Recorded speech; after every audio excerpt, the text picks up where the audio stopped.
Hey everyone, it's Jowie, and today I'm going to be sharing with you guys 7 things that I wish I knew before applying to college. This time last year, I was applying to colleges as well, and I watched a bunch of these videos, but I feel like there are some things that I wish I had known, but no one mentioned or very few people told me. So let's get started. So the first thing I'm going to talk about is dream schools. Basic message that I want to give to you is that it's okay to have a dream school, but you don't need to have one in order to do well in the college process.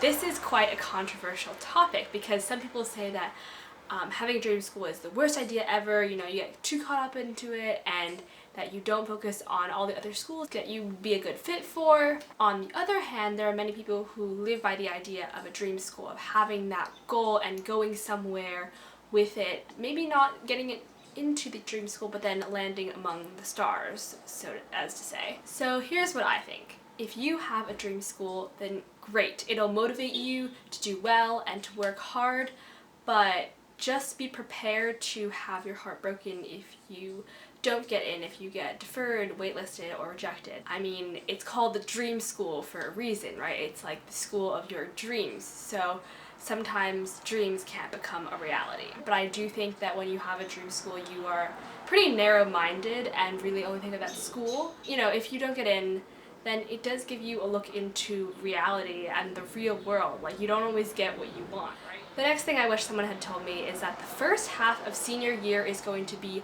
so stressful. This might differ from school to school because in my school I took a lot of APs my senior year, and I did have hard classes junior year, but it was I kind of like upped the ante my senior year. On top of doing well and keeping up my grades in school, playing a sport, having some kind of social life, and having time for myself to relax, it was really hard to find time for those college applications. Applying to college could be considered another class, and not an easy one at that either. You will soon learn that putting in a thoughtful college application takes up so much of your time. I really learned some more time management. I did get a hint of it the second half of my junior year because the first half I kind of fooled around and did not manage my time wisely, but the second half of my junior year and the first half of my senior year I was in full go game mode, and I realized that I just had to get stuff done or it wasn't going to get done, and I had to do it well too.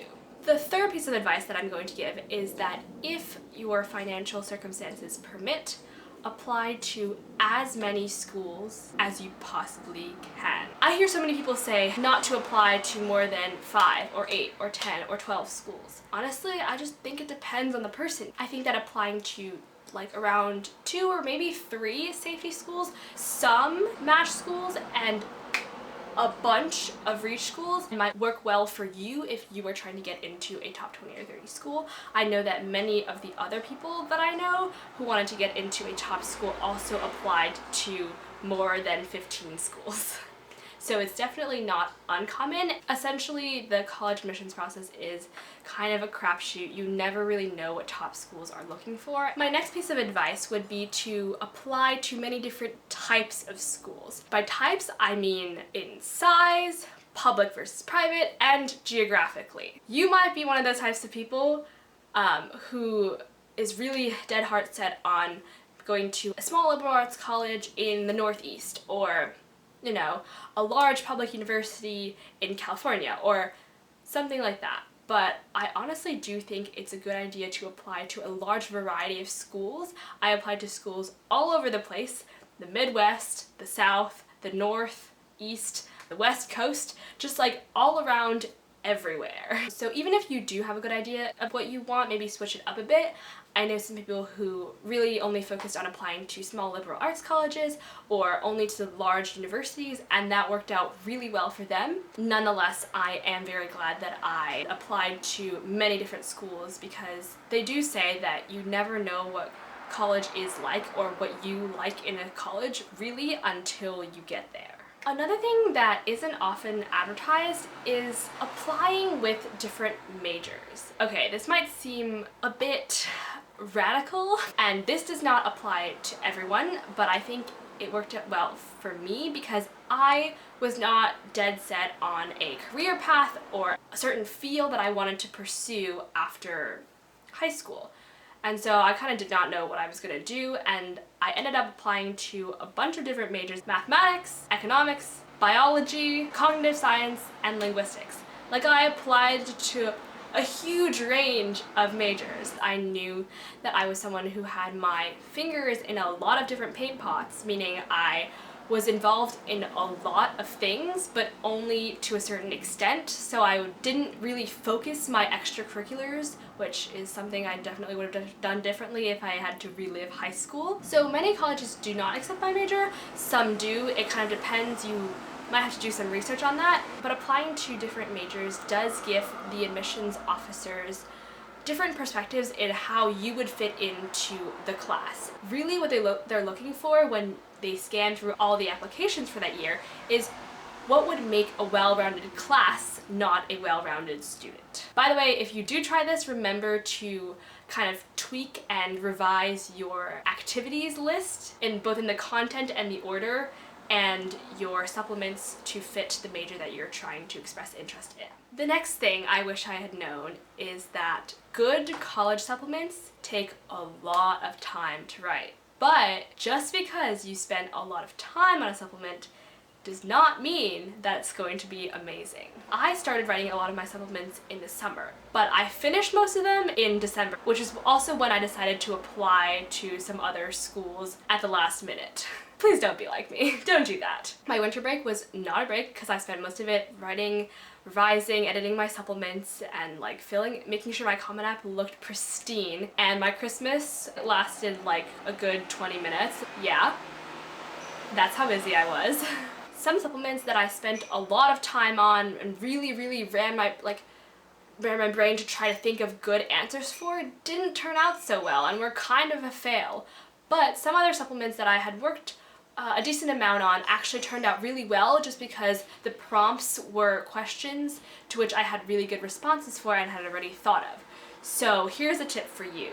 Make a Google document or a spreadsheet or just even a notes page on your phone. Make a list of all the different supplement questions. Do this by the beginning of the summer or August 1st when the Common App opens, or whatever coalition app or universal college application that you're using. You don't have to start writing right away. Just go about your daily life, and when you come across something that you think would be interesting to include in some of your supplements, or just if you think of an idea that you think would be a unique and cool thing to focus one of your supplements on, then you can just quickly jot it down on your phone. That way you don't forget it and it's always there for you. Okay, the last advice that I would give you, and this is very important, check in with your guidance counselor more than you think you need to.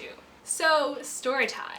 As I said, during my winter break, I applied to some colleges last minute, and I had told my guidance counselor that I was going to do this. I told her which schools that I was going to apply to, when the deadlines were. I told her to send my transcripts and everything. So I applied to all the schools, whatever. I come back to school, get all my applicant portal emails. By the way, you get an applicant portal for each of the schools to just check your status afterwards, and they usually have a checklist of what you have missing and like what you still need to submit. And it turns out that I did not submit my final transcript and letters of recommendation on time for like a good 5 to 7 schools.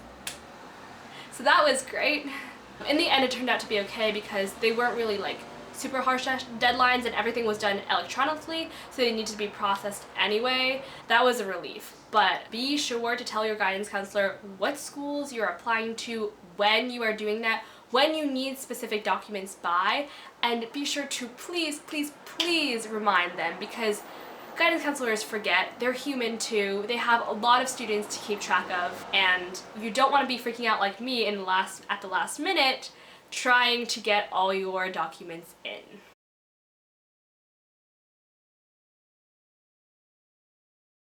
So that is it for this video. I hope you guys enjoyed my rambling spiel about things I wish I knew before starting my college applications. If you are doing your college applications right now. Please let me know in the comments down below if this helped you. If it did, be sure to give it a thumbs up.